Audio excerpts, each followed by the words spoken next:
ఈ రాత్రి మన ప్రార్థనా ప్రోత్సాహం కొరకై దేవుని యొక్క వాక్యము యోహాను రాసిన 3వ పత్రిక,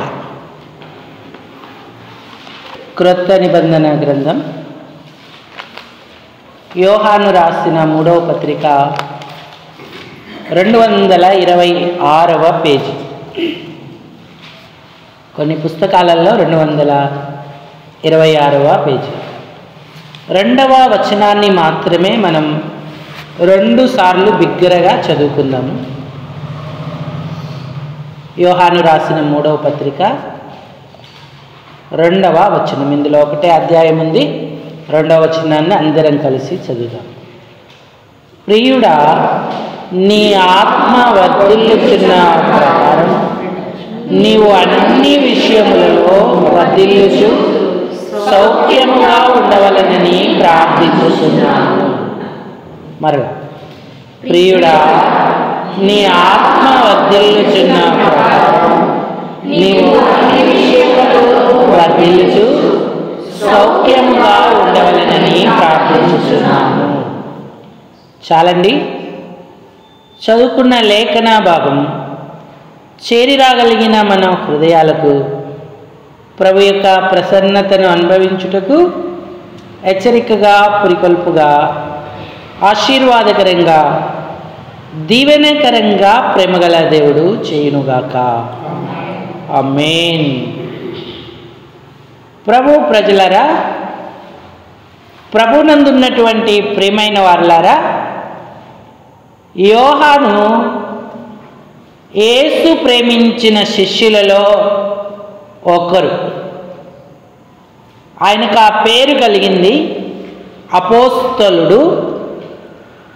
తనకు కూడా శిష్యులు పెరుగుతూ వచ్చారు. యోహాను వాక్యము విని రక్షించబడి యోహాను యుద్ధ నేర్చుకొని ఎదిగిన వారు ఎంతోమంది ఉన్నారు. అందులో గాయు అనేటువంటి వ్యక్తి ఒకరు. గాయును యోహాను ఎంతో ప్రేమించాడు. అందుకే అతన్ని ప్రియుడా అని సంబోధిస్తూ ఉన్నాడు. ప్రియుడా అంటే ఇష్టమైన వాడా అని అర్థం. నీ ఆత్మ వర్ధిల్లుచున్న ప్రకారం నీవు అన్ని విషయములలోనూ వర్ధిల్లుచు సౌఖ్యముగా ఉండవలనని ప్రార్థించుచున్నాను అన్నాడు. గాయు ఎడల ఎంతో ప్రేమ, భారం కలిగి గాయు ఎక్కడో పని చేస్తున్నప్పటికీ కూడా గాయి కొరకు నిరంతరము యోహాను ప్రార్థన చేస్తూ ఉన్నాడు. మొదట నీ ఆత్మ వర్ధిల్లాలి, అప్పుడే నువ్వు అన్ని విషయములలో వర్ధిల్లుచు సౌఖ్యముగా ఉంటావు అని కూడా చెప్తున్నాడు. అలాగా ఉండాలని కూడా యోహాను అతని కొరకు ప్రార్థన చేస్తున్నాడు. ఈనాడు మనమే గాయులమైతే మన సంఘం, మన కుటుంబం గాయుకు సూచనగా ఉంటే, మన పరలోకపు యోహాను, మన ప్రభు అయిన యేసుక్రీస్తు వారు కూడా తండ్రి కుడి పార్శ్వ భాగాన ఆసీనుడై మన నిమిత్తమే విజ్ఞాపన చేస్తూ ఉన్నాడు. ప్రియుడా, నీ ఆత్మ వర్ధిల్లితే నువ్వు అన్ని విషయాల్లో వర్ధిల్లుతావు, సౌఖ్యంగా ఉంటావని కోరుతూ మన కొరకు ఆయన విజ్ఞాపన చేస్తూ ఉన్నాడు. కాబట్టి ఈనాడు మన ఆత్మ వర్ధిల్లే జీవితాన్ని మనం కలిగి ఉన్నామా? వర్ధిల్లుట అంటే అందరికీ ఇష్టం. వర్ధిల్లడం అంటే అన్ని విషయాలలో సౌఖ్యంగా, సంతోషంగా ఉండడం. పెద్దలు పిల్లలను దీవిస్తారు. వాళ్ళు అన్యులైనా దేవుని పిల్లలైనా 1000 ఏళ్ళు ధనవంతునిగా వర్ధిల్లు అని. ఒకవేళ దంపతులు దగ్గరికి వస్తే పిల్లాపాపలతో కలకాలం సుఖ సంతోషాలతో వర్ధిల్లండి అని. ఇలా వారి వచనాలు, వారి నోటి పలుకుల ద్వారా పిల్లలను ఆశీర్వదిస్తూ ఉంటారు. మనం కూడా వర్ధిల్లాలని కోరుకుంటూ ఉంటాం. కాబట్టి వర్ధిల్లడానికి మనం ఏం చేస్తే వర్ధిల్లుతాం?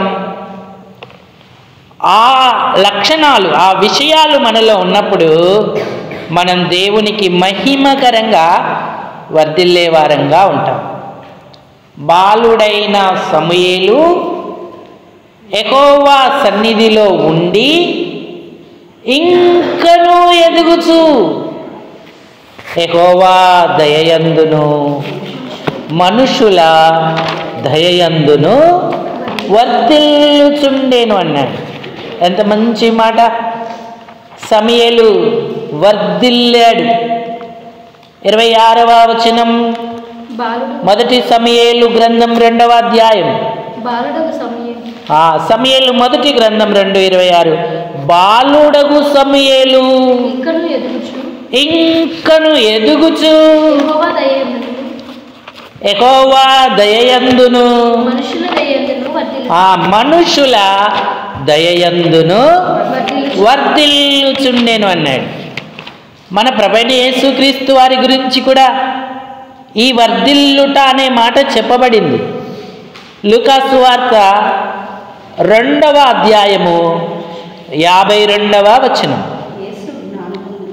శరీరధారిగా ఉన్న దినాలలో, బాలుడిగా ఉన్న దినాలలో పరిశుద్ధాత్ముడు యేసుని గురించి అంటున్నాడు, యేసు జ్ఞానమందును వయస్సు యందును ఆ దేవుని దయయందును మనుషుల దయయందును వర్ధిల్లుచూ ఉండేను అన్నాడు. ఎందుకు వారు వర్ధిల్లుతూ ఉన్నారు? వారు ఆత్మలో వర్ధిల్లుతున్నారు కాబట్టి అన్ని విషయాలలో వర్ధిల్లుచు సౌఖ్యంగా ఉంటూ ఉన్నారు. సమూయేలుకు 2 విషయాలు చెప్పబడ్డాయి, కానీ ప్రభువైన యేసుక్రీస్తు వారికి 4 విషయాలను చెప్పబడ్డాయి. మనము వ్యక్తిగతంగా వర్ధిల్లాలి, కుటుంబముగా వర్ధిల్లాలి, సంఘముగా వర్ధిల్లాలి. ఇదే దేవుని యొక్క కోరిక, ప్రార్థన కూడా. కాబట్టి దేవుని పిల్లలంగా ఈ ఆధిక్యతను మనం సమకూర్చుకుంటున్నామా? మరి కొంతమంది కూడా చెప్పబడింది. సమూయేలు దినవృత్తాంతాల మొదటి గ్రంథం 3వ అధ్యాయం మొదటి వచనం చదవండి.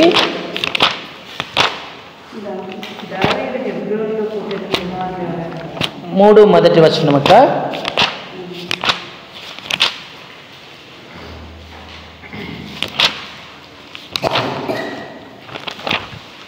సమూయేలు లేదంటే మనం సమూయేలు గ్రంథంలోనూ చూస్తూ ఉంటాం. ఏమని ఉంటుందంటే, సౌలు అంతకంతకు నీరసిల్లెను, దావీదు కుటుంబం అంతకంతకు వర్ధిల్లెను అంటాడు. బహుశా 2వ సమూయేలు గ్రంథంలో 3వ అధ్యాయంలో మనం ఈ మాట చూస్తాం. మొదటి వచనం, సౌలు కుటుంబీకులను దావీదు కుటుంబీకులకును బహుకాలము యుద్ధము జరగగా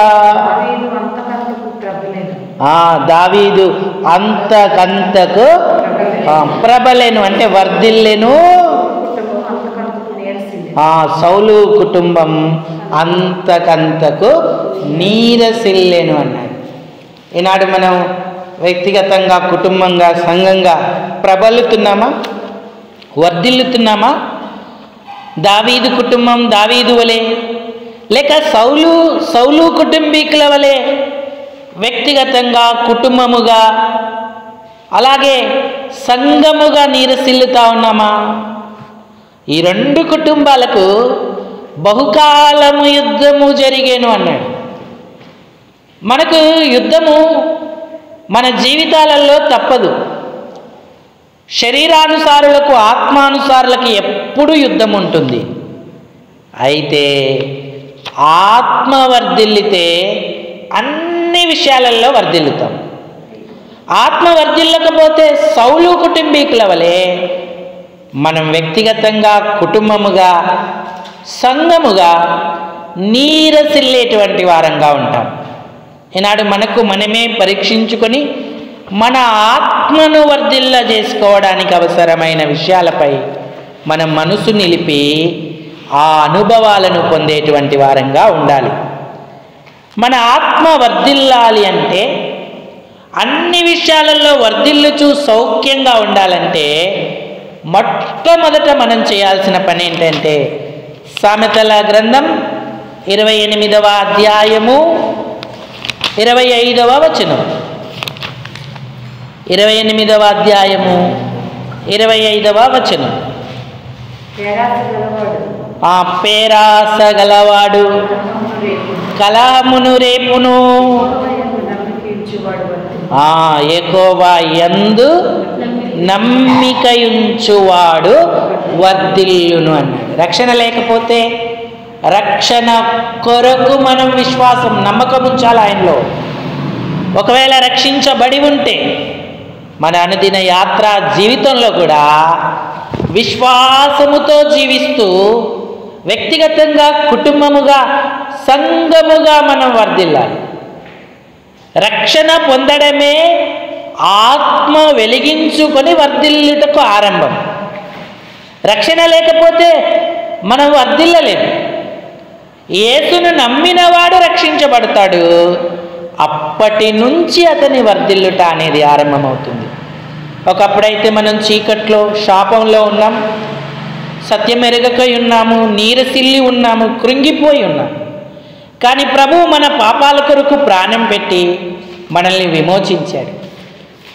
ఆయనను నమ్మిన వారిని అందరినీ వెలిగిస్తూ వర్ధిల్లడానికి అవకాశము అనుగ్రహిస్తున్నాడు. యేసు ప్రభువని నీ నోటితో ఒప్పుకొని దేవుడాయనను మృతులలో నుండి లేపెనని నీ హృదయమునందు విశ్వసించిన ఎడల నీవు రక్షింపబడుదు అన్నాడు. ఈ సువార్తను నువ్వు నమ్మావా? నీ పాపం కొరకు ప్రభు ప్రాణం పెట్టాడని విశ్వసించావా? నమ్మిన వాడు రక్షింపబడును అన్నాడు. బాప్తిస్మం ఆయన సంకల్పం అనుకోండి. నమ్మిన వారు తప్పకుండా ఆయన సంకల్పాలు నెరవేర్చుకుంటారు, వర్ధిల్లడానికి ఒక్కొక్క అడుగు ముందుకు వేస్తారు. నువ్వు నమ్మకపోతే ఇంకా అసత్యంలో ఉన్నావు, పాపంలో ఉన్నావు, నరకానికి వెళతావు, నీరసంతో ఉంటావు, నాశనం పొందుతావు. కాబట్టి మంచి అనుకూల సమయంలో ప్రభువైన యేసునందు విశ్వాసం ఉంచు. నేను పాపిని ప్రభు అని ఒప్పుకో. ఆయన నీ ప్రతి పాపాన్ని క్షమించి నిన్ను రక్షించి వర్ధిల్లడానికి నీకు గొప్ప దీవెనను, అవకాశాన్ని అనుగ్రహిస్తాడు. రక్షణ పొందేవారు తప్పక ఆయన యందు విశ్వాసం ఉంచాలి. ఇది మొదటి అనుభవం. ఒకవేళ మనం రక్షణ పొంది దేవుని బిడ్డలమైతే యెహోవా యందు నమ్మికయుంచువాడు వర్ధిల్లును అన్నాడు. దేవుని పిల్లలే కదా, విశ్వాసం ఉంచాం కదా, మళ్ళీ విశ్వాసం ఉంచమంటున్నాడు ఏంటి? రక్షణార్థమైన విశ్వాసం మనకు రక్షణనిస్తుంది. అనుదిన యాత్రా జీవితంలో మనం కలిగి ఉండే విశ్వాసం అన్నిటిపై విజయాన్ని మనకు అనుగ్రహించి ఆత్మను వర్ధిల్ల చేస్తూ అన్ని విషయాలలో సౌఖ్యంగా ఉండే భాగ్యాన్ని మనకు అనుగ్రహిస్తూ ఉంటుంది. కాబట్టి వ్యక్తిగత, కుటుంబ, సంఘ జీవితంలో ఎదురవుతున్న సమస్యలు, పరిస్థితులను ఎదుర్కోవడానికి నువ్వు దినదినాన్ని విశ్వాసాన్ని సంపాదించాలి, విశ్వాసముతో జీవించాలి, విశ్వాసాన్ని బలపరుచుకునేటువంటి వారంగా ఉండాలి. దేవుని యొక్క ఏర్పాటును బట్టి ఆ అనుభవాన్ని పొందుతున్నావా? యేసును నమ్మి యేసును వెంట వచ్చిన వారు, ఆయనతో సావాసం చేస్తున్న వారిలో విశ్వాసులు అని చెప్పబడినప్పటికీ కూడా విశ్వాసము వారిలో కనబడలేకపోయింది. చాలా సందర్భాలలో దేవుడు వారి విశ్వాసాన్ని సరిచేయడానికి, విశ్వాసముతో జీవించమని చెప్పడానికి ఆయన ఎన్నో విషయాలు వారితో మాట్లాడుతూ వచ్చాడు. తోమాను అన్నాడు, నీవు చూచి నమ్మితివి, చూడక నమ్మువారు ధన్యులు అన్నాడు. నీవు అవిశ్వాసివి కాక విశ్వాసివైయుండు అన్నాడు తోమాను. పేతురును కూడా అన్నాడు, అల్ప విశ్వాసి, నీవి ఎందుకు సందేహించితివి? విశ్వాసే కదా, మళ్ళా సందేహం ఎందుకు వచ్చింది? తొమ కూడా విశ్వాసే, ఆయనకెందుకు అనుమానం వచ్చింది? మరి ఇలాంటి ఆ అనుభవాలలో వారు దేవుని కార్యాలను సంపూర్ణంగా పొందుకోలేకపోయారు. ఎందుకంటే దేవుని యొద్దకు వచ్చేవాడు ఆయన ఉన్నాడనియు తన్ను వెదుకువానికి ఫలము దయచేయునని నమ్మవలెను కదా అన్నాడు. శిష్యులు యేసు ప్రభును రెండు ప్రార్థన అంశాలు అడిగారు. ఒకటేంటంటే, ప్రభువా మాకు ప్రార్థన చేయుట నేర్పు. రెండోది ఏంటంటే, అయ్యా మా విశ్వాసమును వృద్ధి పొందించుము అని అడిగారు. మీరు ఆవగింజంత విశ్వాసం కలిగి ఉంటే ఈ కొండను వెళ్ళి సముద్రంలో పడమంటే పడుతుంది అని చెప్పాడు. అంటే విశ్వాసులలో అప్పుడప్పుడు అనుమానముతో మిళితమైన లేదా సందేహముతో మిళితమైన విశ్వాసంగా ఉంటుంది. అలాంటి స్థితిలో ఉంటే మన కార్యాలు నెరవేరవు. యెహోవా యందు నమ్మిక ఉంచువాడు వర్ధిల్లును అంటే మన పూర్ణ హృదయంతో ఆయన యందు విశ్వాసం ఉంచాలి. ఆ విశ్వాసమే మన వర్ధిల్లుటకు కారణమవుతుంది. నాడు వ్యక్తిగత కుటుంబ సంఘ సమస్యలలో ఎంత విశ్వాసం నువ్వు కలిగి ఉన్నావు? నీ కార్యసాధనకు అవసరమంత విశ్వాస అభివృద్ధి పొందుతున్నావా? దినదినము బలపడుతున్నావా? వినుట వలన విశ్వాసము కలుగును అన్నాడు. అందుకే ఆయన గడప యొద్ద ప్రతి దినము మనకు ఉపదేశాన్ని ఇస్తూ ఉన్నాడు. మనం వ్యక్తిగతంగా దేవుని దగ్గర నుండి వినాలి, సంఘముగా దేవుని దగ్గర నుండి వినాలి, కుటుంబముగా దేవుని దగ్గర నుండి వినాలి. ఆ విన్న వాక్యము మనలో విశ్వాసాన్ని ఉదయింపజేస్తుంది. మనం బలపడతాం. మన విశ్వాస అభివృద్ధిని బట్టి మన ఆత్మ వర్ధిల్లుతా వస్తుంది. అప్పుడు అన్ని విషయాలలో కూడా మనం వర్ధిల్లుతూ సౌఖ్యంగా ఉంటాం. దావీదు అన్నాడు, నా హృదయము యెహోవా యందు నమ్మిక ఉంచెను గనుక నాకు సహాయము కలిగేను అన్నాడు. అంటే ప్రియులారా, ఈనాడు ఏ విశ్వాసముతో ఆయనను మనం వెంబడిస్తూ ఉన్నాం? మన విశ్వాస అభివృద్ధి జరుగుతుందా? మన కార్యసాధనకు అవసరమైన విశ్వాసం మనలో ఉందా? అప్పుడు మనం వర్ధిల్లుతాం. కాబట్టి విశ్వాసులు వర్ధిల్లే వారిగా ఉంటారు. కాబట్టి ఆ విశ్వాసంతో మనం జీవించినప్పుడు ధన్యులమవుతాం, దేవుని ఆశీర్వాదాలను పొందుతూ ఉంటాం. ఇది మొదటి అనుభవం విశ్వాసులకు. రెండోది, ఎవరు వర్ధిల్లుతారు? ఎవరిని ఆయన వర్ధిల్ల చేస్తాడు? 122వ కీర్తన గ్రంథంలో రాయబడి ఉంది, యెరూషలేము క్షేమము కొరకు ప్రార్థన చేయుడి. 6వ వచనం, యెరూషలేము క్షేమము కొరకు ప్రార్థన చేయుడి. యెరూషలేమా, నిన్ను ప్రేమించువారు విశ్వాసులమే. కానీ యెరూషలేము యొక్క క్షేమము కొరకు ప్రార్థన చేయకపోతే, యెరూషలేమును ప్రేమించకపోతే మనము వర్ధిల్లము అంటున్నాడు. ప్రేమించువారు వర్ధిల్లుదురు, లేదంటే ప్రార్థించువారు వర్ధిల్లుదురు అని ఈ వాక్య సారాంశం. ప్రేమించేవారు తప్పక ప్రార్థిస్తారు, ఆ ప్రార్థించిన వారే వర్ధిల్లుతారు. మరి మనం ప్రార్థిస్తూ ఉన్నామా? మన కుటుంబం కొరకు, సంఘం కొరకు, అక్కరలో అవసరతలో ఉన్న వారి కొరకు ప్రార్థిస్తున్నామా? ప్రార్థన చేయని వారు వర్ధిల్లరు, ప్రార్థించేవారే వర్ధిల్లుతారు. ఇర్మియా గ్రంథము 10వ అధ్యాయము 21వ వచనం. ఇర్మియా గ్రంథం 10వ అధ్యాయము 21వ వచనం. కాపరులు లేదా విశ్వాసులు, దేవుని పిల్లలు పశుప్రాయులై యెహోవా యొద్ద విచారణ చేయరు గనక వారే వర్ధిల్లకయున్నారు. వారి మందలు చెదిరిపోవుచున్నవి అన్నాడు. ఇశ్రాయేలు ఆనాడున్నటువంటి కాపరులు, విశ్వాసులు, ప్రవక్తలు ఇశ్రాయేలు కొరకు ప్రార్థన చేయలేదు గనక వారు చెదిరిపోయారు, వారు వర్ధిల్లకై ఉన్నారు అంటున్నాడు. ఈనాడు మన ఇంటికి మనమే కాపరులం, మన సంఘానికి మనమే కాపరులం. సార్వత్రిక సంఘం అంతటి బాధ్యత కూడా మన మీద ఉన్నది. మనం ప్రార్థిస్తున్నామా? ప్రార్థించే వారమైతే మందను వర్ధిల్ల చేసుకుంటాం, కుటుంబాన్ని వర్ధిల్ల చేసుకుంటాం, సార్వత్రికములో అనేకుల సంఘాలను వర్ధిల్ల చేస్తాం, అనేకుల రక్షణను కూడా వారు రక్షణ పొందడానికి అవసరమై దేవుని సంకల్పాలు నెరవేర్చుకోవడానికి దేవుడు వారిని సిద్ధపరిచేవారుగా ఉంటాడు. నా యొద్ద విచారణ చేయరు గనుక వారు వర్ధిల్లకై ఉన్నారని. ఈనాడు వ్యక్తిగతంగా, కుటుంబముగా, సంఘముగా ప్రార్థిస్తున్నామా? మన వర్ధిల్లడానికి ఇది శ్రేష్టమైన అనుభవం.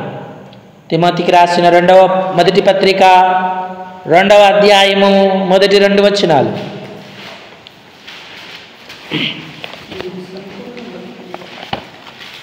మనము సంపూర్ణ భక్తియు మాన్యతయు కలిగి నెమ్మదిగాను సుఖముగాను బ్రతుకు నిమిత్తం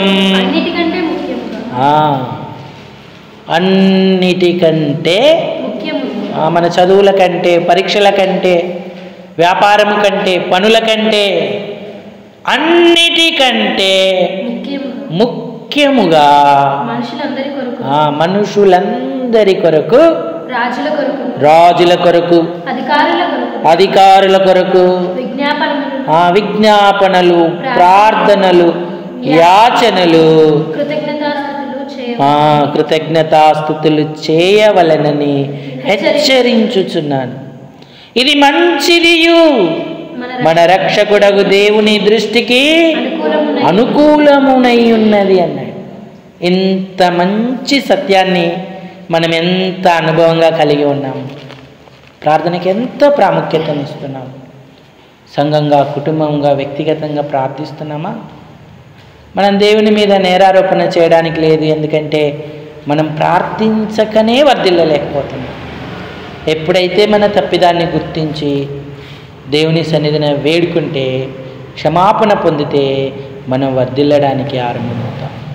మన స్థానిక సంఘ వాగ్దానంలో దేవుడు మొట్టమొదట ఏమన్నాడంటే ప్రియుడా అన్నాడు.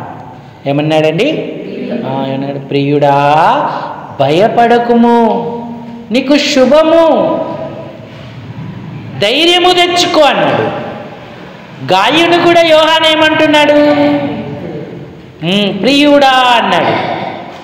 గాయు నీకు శుభము కలుగునుగా కానీ కూడా మొదటి వచనంలో రాశాడు. మరి ప్రియుడు దానియేలు రాజైన బబులోను దేశంలో దర్యావేషు మొదలుకొని, లేదా నెబుకద్నేజరు మొదలుకొని కోరేషు ప్రభుత్వ కాలము వరకు వర్ధిల్లుచూ నుండేను అన్నాడు. ఎందుకు వర్ధిల్లాడు? మానక ప్రార్థన చేశాడు. పరిస్థితులు అనుకూలంగా ఉన్న ప్రార్థన చేశాడు, పరిస్థితులు ప్రతికూలంగా ఉన్న ప్రార్థించాడు. అందుకే వర్ధిల్లాడు. మనం వర్ధిల్లడానికి ప్రార్థన ఎంత గొప్పది. కాబట్టి యెహోవా యందు నమ్మిక ఉంచువాడు వర్ధిల్లుతాడు. యెహోవా యొద్ద విచారణ చేసి యెరూషలేము కొరకు ప్రార్థించే వారందరూ వర్ధిల్లుతారు. ఇది రెండవ విషయం. మూడవది, మనం ఎప్పుడు వర్ధిల్లుతామంటే 92వ కీర్తన 13వ వచనం సాయం చేయండి. యెహోవా మందిర ఆవరణలో, మందిరములో నాటబడిన వారై వారు మన దేవుని ఆవరణలో వర్ధిల్లుదురు అన్నాడు. ఇది సంఘ సహవాసాన్ని చూపిస్తూ ఉంది. మందిరములో నాటబడ్డారు. నాటబడడం అంటే స్థిరంగా ఉండడం అని అర్థం. ఆ మొక్కను పెరికివేయలేనంత స్థిరంగా ఆ మొక్క నాటబడి ఉంది.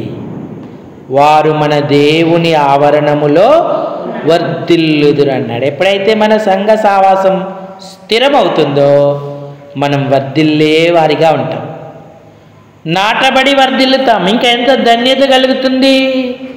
14 కూడా చదవండి. నాకు ఆశ్రయదుర్గమైన యెహోవా యథార్థవంతుడనియు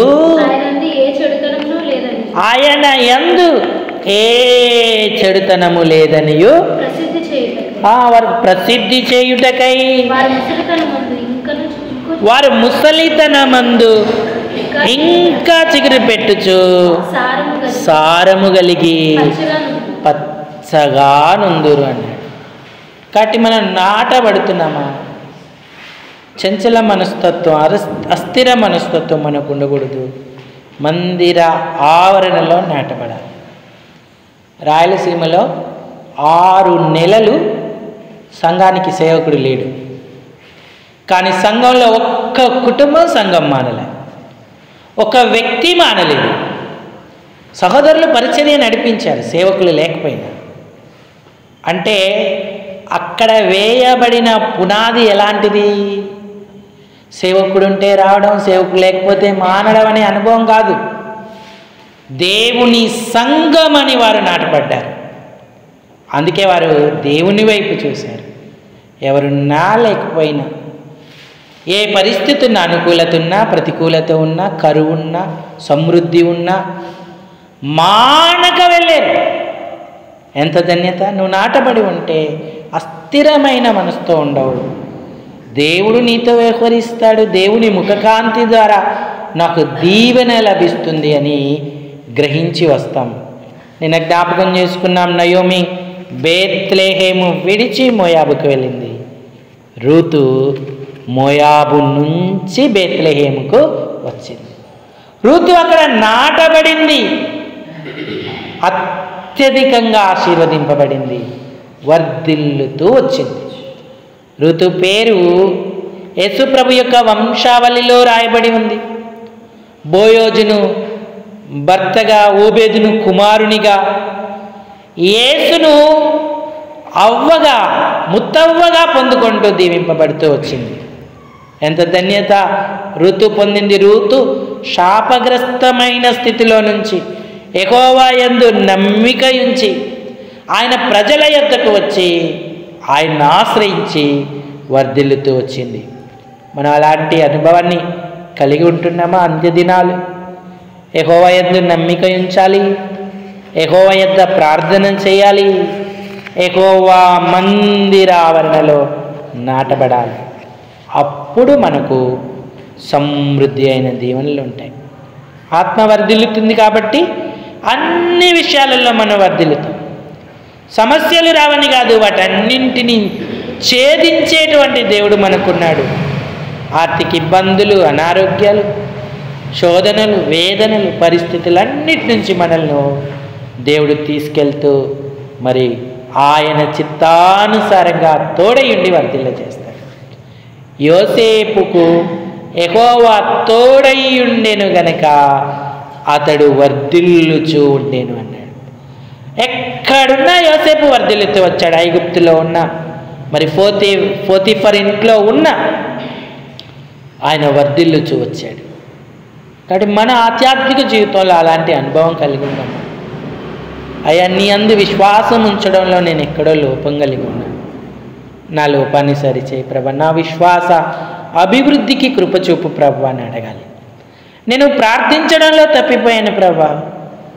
రక్షించబడిన దినాలలో ఉన్న ప్రార్థన భారం, ఆసక్తి ఈ దినాలలో నాకు సన్నగిల్లి. నా పితరులు నీ యొద్ద విచారణ చేసి వర్ధిల్లారు.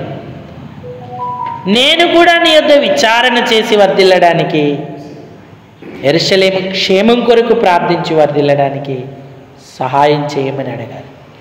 అంతేకాదు నన్నుంచిన స్థానిక సంఘ దర్శనంలో నేను నాటబడి స్థిరంగా ఉండి నా బాధ్యతలను నెరవేరుస్తూ వర్ధిల్లడానికి సహాయపడు.